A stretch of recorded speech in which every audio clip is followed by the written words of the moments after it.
Diba?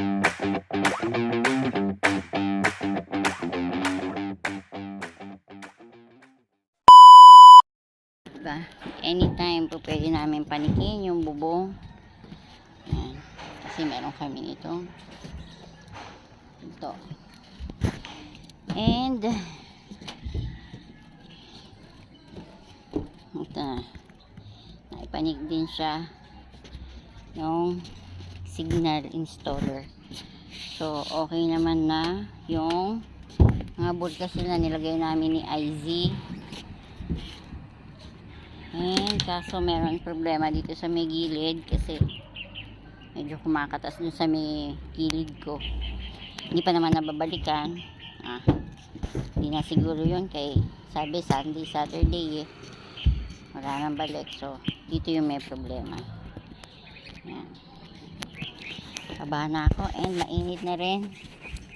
So flip lang sandali and bye.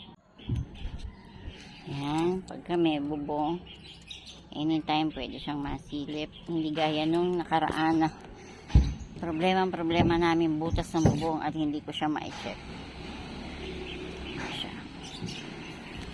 So mataas talaga ito dito ako siguro po pwede sumilip sa gilid and diba mataas talaga.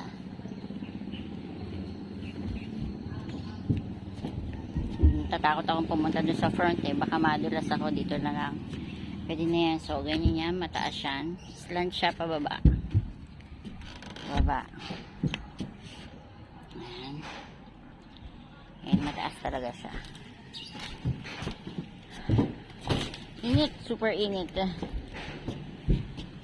Maganda ang sasakyan. Wait natin muna malis. And mataas talaga siya, diba?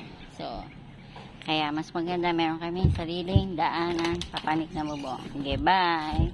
Mainit na at magte-10 na rin. Baba na ako.